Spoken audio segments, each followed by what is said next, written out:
Selon un article récent du journal La Presse, près de 90% des jeunes au Canada surveillent leurs dépenses. Et voici ce que j'ai trouvé le plus alarmant. En 2022, 44% des jeunes vivaient de paix en paix. Et ça ne va pas en s'améliorant car en 2024, cette proportion a bondi à 49%. De plus, seulement 18% des jeunes suivent leur budget à la lettre. La situation économique actuelle met une pression incroyable sur le mental des jeunes et cela peut avoir un effet négatif sur leur santé mais aussi sur leurs objectifs de vie. C'est pourquoi dans cette vidéo je vais te présenter les 5 étapes pour doubler tes épargnes et si tu restes jusqu'à la fin, j'ai aussi une autre astuce bonus pour toi.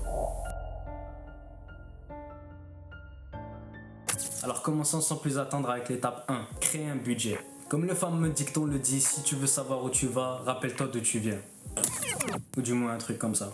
Un budget est essentiel dans le processus d'épargne car il te permet de concrètement voir les chiffres directement et d'ajuster le tir en conséquence. Par exemple, il y a une méthode très connue qui est le 50-30-20. Cette méthode consiste à allouer 50% de ton revenu à tes dépenses obligatoires comme le loyer, l'épicerie et même tes paiements de voiture. Elles sont dites obligatoires car malheureusement tu ne peux pas y échapper. En ce qui concerne le 30% suivant, ces dépenses représentent des achats discrétionnaires, des choses qui te font plaisir mais qui ne sont pas essentielles dans le quotidien. Pour certains ça peut être s'acheter un café, d'autres ça peut être un jeu vidéo ou pour certaines le maquillage. Finalement le 20% restant sera consacré à l'investissement car oui il est essentiel d'investir si tu veux un jour avoir une liberté financière. Si tu veux avoir une vidéo sur comment investir, où investir et pourquoi investir, n'hésite pas à m'écrire un commentaire là-dessus. Comme tu peux le voir ici, j'ai pris l'exemple de Samy qui a 26 ans et qui est locataire actuellement et gagne un salaire annuel de 65 000 $ avant taxe. Donc comme tu peux le voir, j'ai réparti les différentes dépenses selon des catégories bien établies, comme par exemple le loyer, l'internet, l'électricité, le chauffage, etc. Le but ici est de mettre un chiffre sur les différentes catégories que tu as. Personnellement, j'ai ajouté une colonne pour le montant en pourcentage car ça c'est le côté comptable en moi qui ressort, mais il est important aussi de voir les dépenses en termes de pourcentage et non seulement en termes de dollars. Et cela tout dépendamment de ton salaire. Passons maintenant à l'étape 2 qui est de réduire tes dépenses discrétionnaires. Comme je l'ai dit tout à l'heure, il y a 30% de ton budget qui peut être alloué à ces dépenses discrétionnaires. Il est important de comprendre que si tu veux atteindre ta liberté financière, il faut au maximum réduire cette catégorie. Par exemple, si tu as l'habitude d'acheter des cafés 2 fois par jour, je te conseille de couper ça à 1 parce que quand tu regardes les chiffres directement, tu peux t'apercevoir qu'à l'année longue, cela revient très coûteux. Donc je te recommande de faire cet exercice, de prendre tes dépenses et de définir quels sont les coûts que tu pourrais couper pour avoir plus d'argent dans tes poches. Je sais qu'il est parfois difficile de couper dans des dépenses que l'on aime faire, mais pour cette étape, il est crucial et important d'avoir une discipline et de rester consistant afin de voir des résultats. Car malheureusement, on n'obtient rien sans rien. Il faut faire des sacrifices. D'ailleurs, j'ai une astuce pour toi si tu commandes beaucoup en ligne. Je te recommande d'attendre 24 heures avant de débourser pour ton item et de voir si tu en as réellement besoin. Au moment où tu as atteint les 24 heures, tu te diras si effectivement tu comptes l'acheter et il est important pour toi ou tu peux t'en abstenir. Je te conseille d'appliquer cela pendant 3 mois et de voir le résultat à la fin. Tu m'en diras des nouvelles.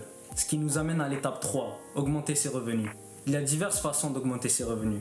Demander une augmentation, diversifier ses sources de revenus, tout simplement commencer un deuxième travail. Le but ici est de comprendre qu'il y a une limite à ce que tu peux diminuer comme dépense, mais l'important est d'augmenter son plafond salarial afin d'augmenter son épargne. Si tu es étudiant, je te recommande d'acquérir de l'expérience d'abord et ensuite de pouvoir évaluer les différentes opportunités pour changer de travail et augmenter ainsi ton salaire. Si tu as déjà fini tes études et que tu es sur le marché du travail, je te recommande d'augmenter tes compétences à l'aide des diverses formations que ton employeur t'offre actuellement afin de devenir indispensable. Cela te permettra donc de négocier un meilleur salaire.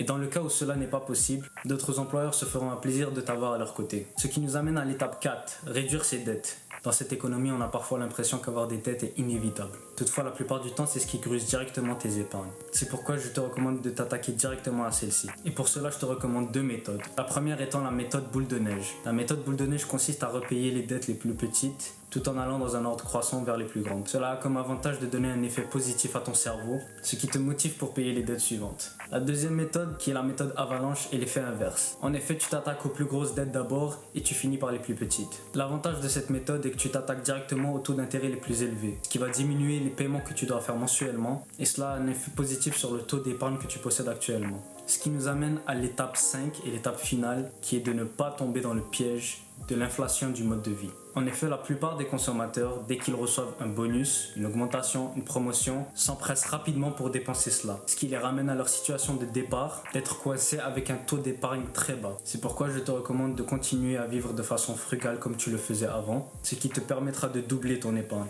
Par exemple, si ton salaire annuel est de 60 000 $ et que tes dépenses annuelles sont de 30 000 $, lorsque tu auras une augmentation et que ton salaire atteindra 80 000 $, ton taux d'épargne passera de 50% à 63% seulement avec cette rentrée d'argent, en prenant en compte que tu n'augmenteras pas tes dépenses annuelles. Finalement, l'astuce bonus que j'ai à te donner est de te considérer comme une entreprise. Une entreprise génère des revenus, génère des dépenses, elle garde ses revenus au-dessus de ses dépenses pour générer un profit. Et avec ce profit, elle pourra acheter des actifs qui lui permettront de générer encore plus d'argent ou de payer des dettes qui diminueront les dépenses annuelles et mensuelles. En résumé, si tu arrives à créer un budget, diminuer tes dépenses discrétionnaires, augmenter tes revenus, rembourser tes dettes et ne pas tomber dans le piège de l'inflation du mode de vie, le seul résultat possible pour toi est que tu doubles ton taux d'épargne et que tu diminues le stress que la société et l'économie actuelle te font ressentir. Je t'invite à appliquer ces conseils dès maintenant pour voir un résultat le plus rapidement possible. Si cette vidéo t'a aidé à comprendre comment mieux gérer ton argent, je t'invite à aimer, partager et me laisser un commentaire